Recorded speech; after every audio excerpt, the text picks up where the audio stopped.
As-tu déjà vécu ce moment étrange où tu te réveilles après avoir prié dans un rêve? Pas une prière banale, mais une prière intense, avec des larmes, de l'urgence, parfois même en appelant le nom de Jésus. Et au réveil, tu ressens quelque chose d'inexplicable, un mélange de paix, de confusion ou même de soulagement.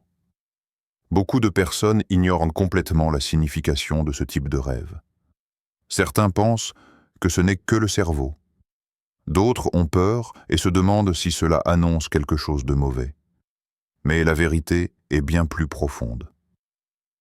Dans la Bible, Dieu parle souvent à travers les rêves.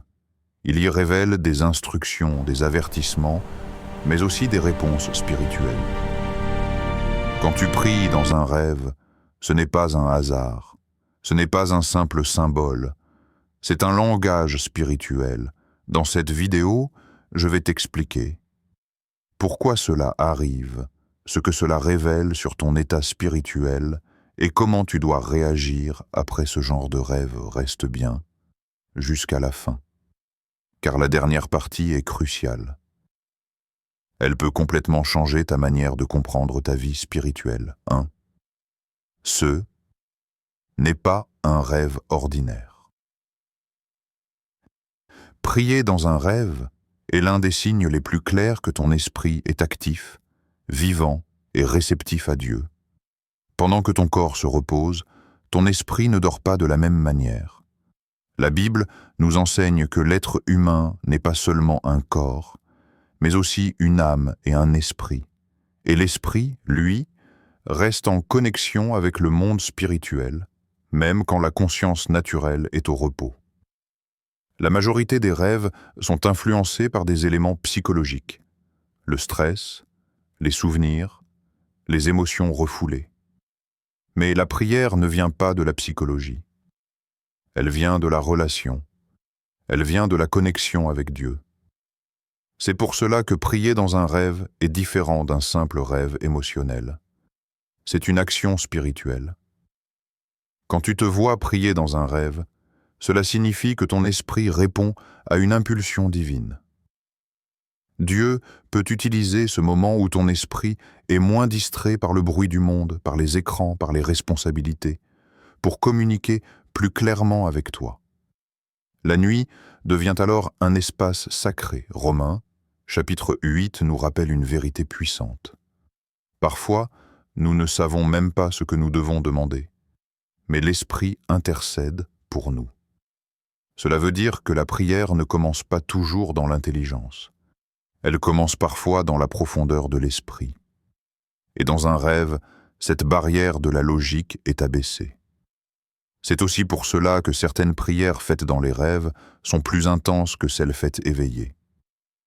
Il n'y a pas de filtre, pas de retenue, pas de peur d'être jugé. L'esprit s'exprime librement devant Dieu. Lorsque tu te réveilles, en te sentant plus léger, plus calme ou même vidé émotionnellement, ce n'est pas une illusion. Quelque chose s'est réellement produit. La prière a déplacé un poids. Elle a ouvert un espace. Elle a permis à l'Esprit de Dieu de travailler en profondeur. Dieu te montre aussi, à travers ce type de rêve, que tu es sensible à sa présence, que ton cœur, lui, est accessible, et que même lorsque tu n'essaies pas consciemment de prier, ton esprit sait instinctivement vers qui se tourner. C'est un signe de maturité spirituelle, même si tu ne t'en rends pas compte. 2.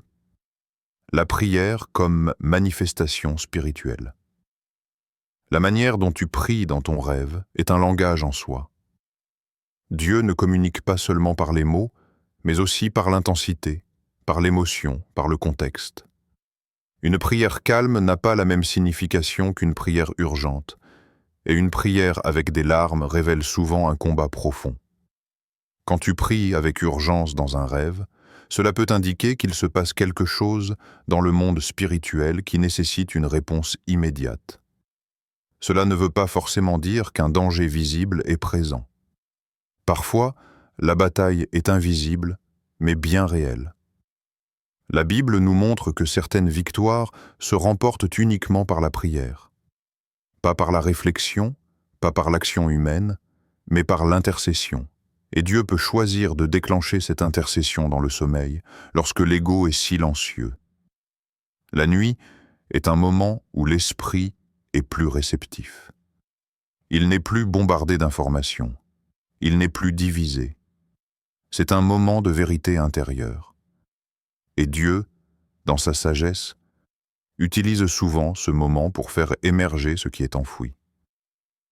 Lorsque tu te réveilles avec une paix soudaine, c'est souvent parce que la prière a déjà accompli ce qu'elle devait faire. Le combat a eu lieu. Le poids a été transféré. Tu n'as rien forcé parce que Dieu ne force jamais. Il invite, il guide, il inspire. Cette prière qui sort de toi sans contrôle conscient est un rappel puissant. Tu n'es pas seul dans ta vie spirituelle.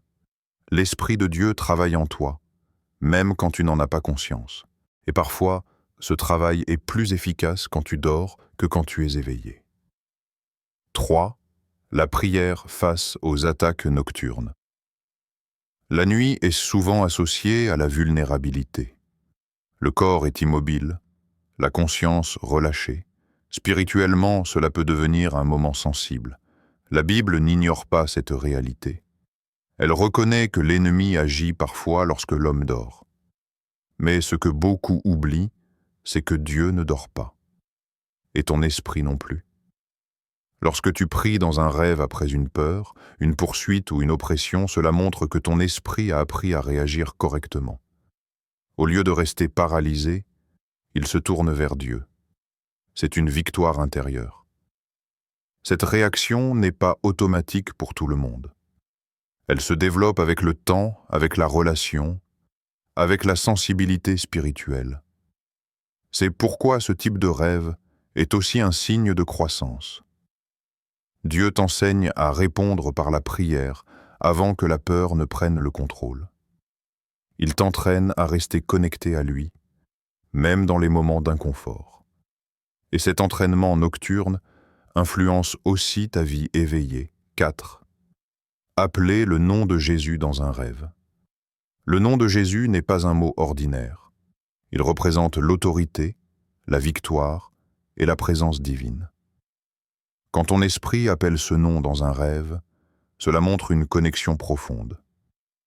Si tu l'appelles avec facilité, cela reflète une relation vivante. Si tu as du mal, ce n'est pas un rejet.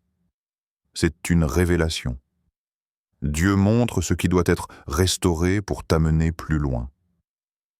Dieu n'expose jamais pour humilier. Il expose pour guérir. Et la difficulté à parler dans un rêve est souvent le signe d'un combat intérieur, pas d'un abandon divin. 5. Un entraînement spirituel, pas une coïncidence. Dieu utilise les rêves comme un terrain d'entraînement discret. Il construit l'homme intérieur loin des regards, loin de la performance. La prière devient alors une discipline intérieure, pas un rituel religieux. Quand tu pries dans un rêve, Dieu t'apprend à dépendre de lui instinctivement. Il renforce ta sensibilité. Il affine ton discernement. Il prépare ton esprit à répondre rapidement dans la vraie vie. Ce n'est pas un hasard, c'est une formation. Si tu pries dans tes rêves, ne banalise pas cela, ne panique pas non plus. Remercie Dieu, continue la prière une fois réveillé, reste attentif, reste humble. Dieu t'enseigne à courir vers lui, même quand tu ne contrôles rien. Et cela, c'est une grâce.